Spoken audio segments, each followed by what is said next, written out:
So if you've been listening to us for a while, you have seen us stand on our head in all kinds of different ways, presenting to you process after process to help you first be aware that you are a vibrational being, and next to help you improve your vibrational stance.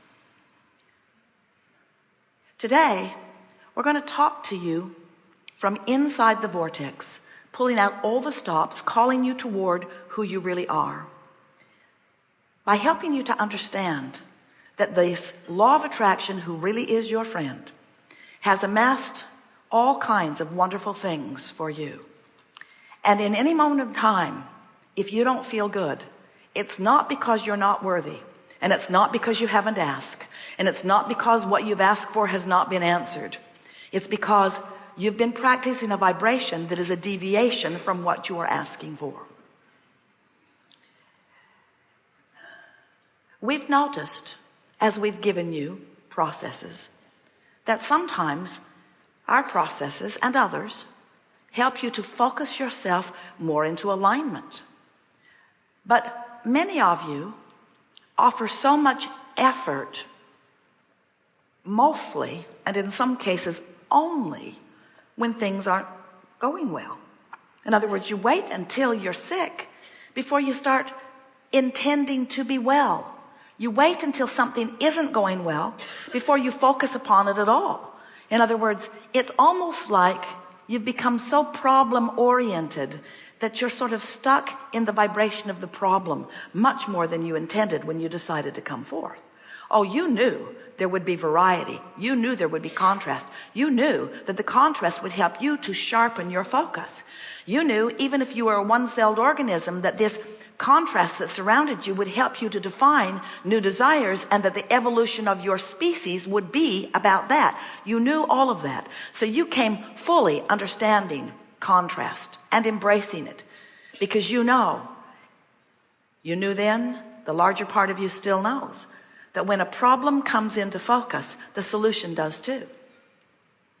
We just want to help you get more solution oriented faster by being more sensitive to your emotions early on, so that you catch those off thoughts, those off memories, those off beliefs, those off vibrations before they get such a foothold that then they really have your attention. It's so much easier to catch them in the early subtle stages than to wait until it is more full-blown in your experience. So toward that end, we're going to make a very striking analogy for you. We really want you to hear this above all things you've ever heard. Did you read Ask and It Is Given? Did you read 22 Processes? This trumps all of them. And here's why. Vibration is everything. So let's say that you are experiencing shortage of dollars, shortage of financial prosperity, or anything really. We're talking about dollars because we have the money and the law of attraction cards here. So you've worried, you've fussed, money is slow and seeming to get slower, and now you're beyond worried, you're fearful, and now you're determined that you're going to do something about it. And you've heard that Abraham, that's us, has written brilliant affirmation cards. It's true. It's true. This is the best combination of words to attract money that has ever been put together in human experience. We are very proud of these cards. So you're standing outside your vortex, worried and determined to do something about it. So you pick up these brilliant cards and you look for empowerment within them. So you look through them and look through them. My life is as good as I allow it to be. I am always receiving the essence of what I am giving. You got to be kidding. I can follow the trails of good feeling thoughts. I can follow the trail of good feeling money, but I don't know about it. The story I tell is the basis of my life. I'm in deep doo-doo. I am the creator of my own life experience.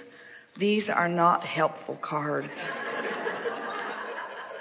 I can see my world through the eyes of Source.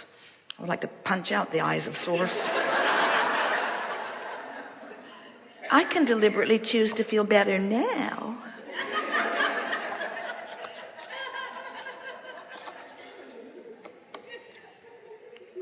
There's not one good card here. There's not one good card here. Because these cards are a vibrational match to prosperity. These cards are a vibrational match to abundance. These cards are a vibrational match to what you've put into your vortex, what's in your vortex, to the vibrational beingness that you've already created. But when you are not vibrationally there, these cards irritate you. Like your friends who seem to be the law of attraction police. You know, you create your own reality.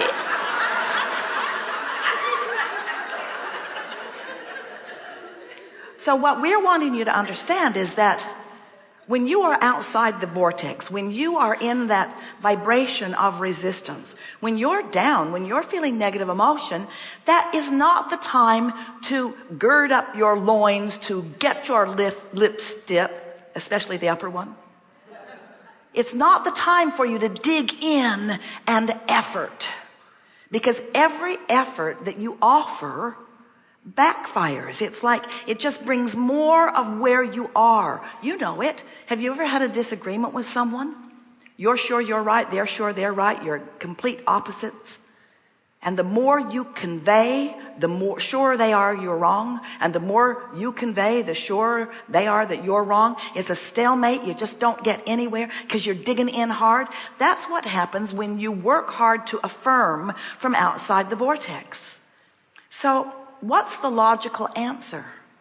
The logical answer is get in the vortex and then affirm. Now that's logical. It's logical. Get in the vortex and then affirm. And some people would say, well, if I could get in the vortex, I would affirm, but how do I get in the vortex if I'm not in the vortex? And we say, first of all, what does being in the vortex mean? It means absence of resistance. There are lots of ways to get into the vortex. As soon as you wake up, jump in. First thing in the morning, it's a lot easier to be in there. If you go to bed at night worrying, you'll probably wake up worrying. So you have to get in fast. Go get a massage. Go swimming. Take a run somewhere. Meditate. You are in the vortex many times every day. You just don't stay long enough to really recognize that you're there. And often you don't stay there long enough to really milk it and shift the vibration of it.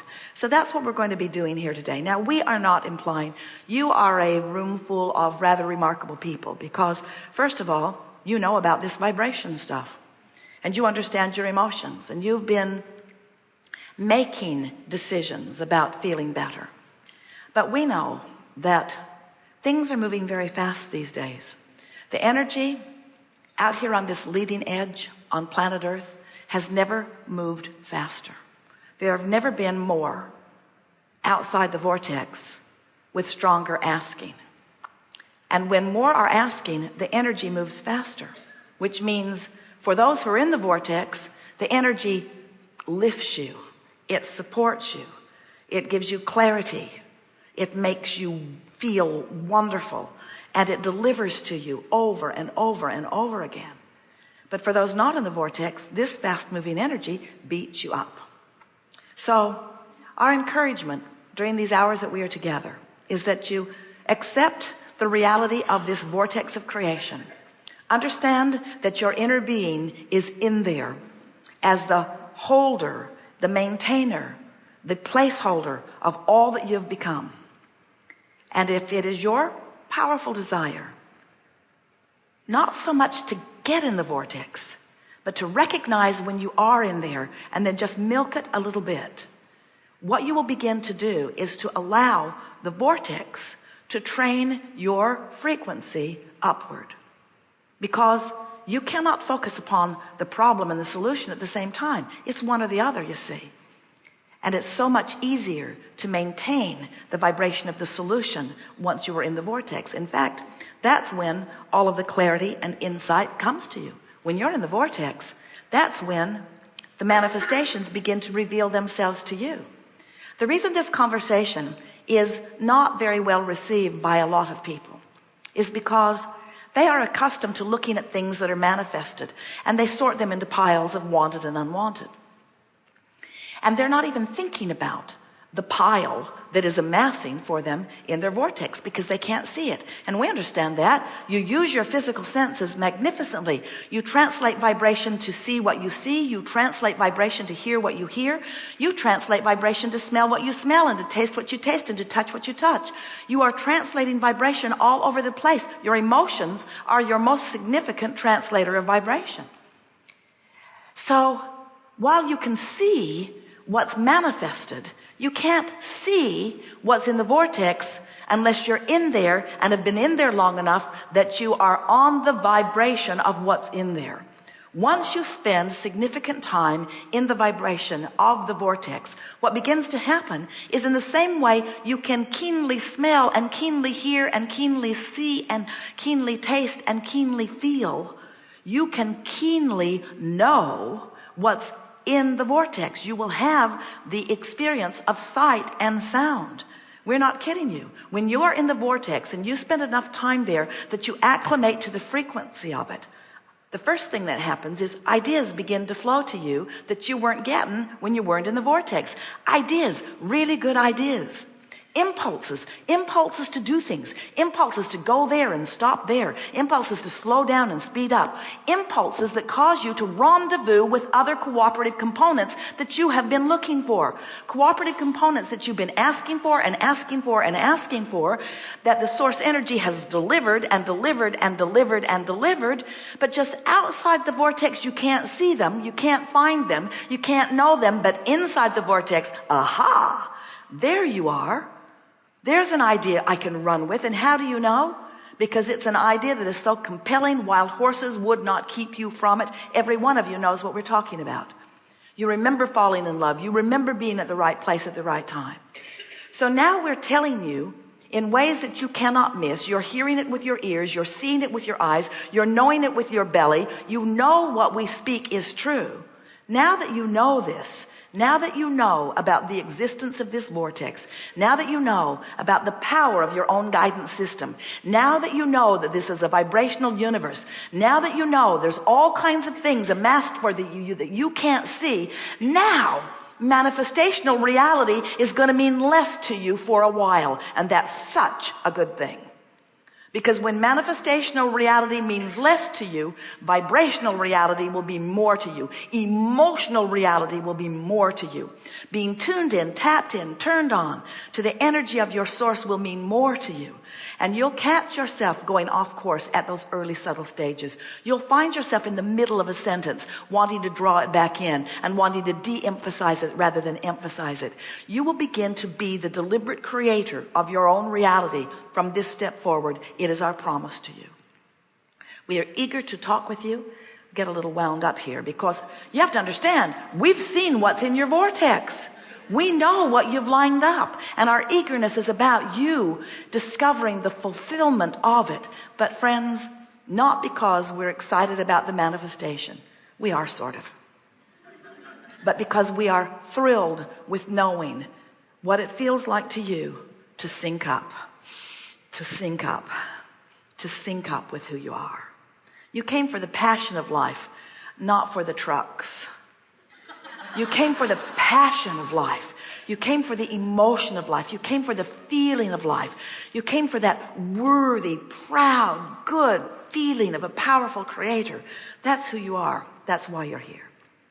We are eager to visit with you about anything that is important to you. Nothing is off limits. It is our expectation that we will drag you, that we will inspire you into the vortex.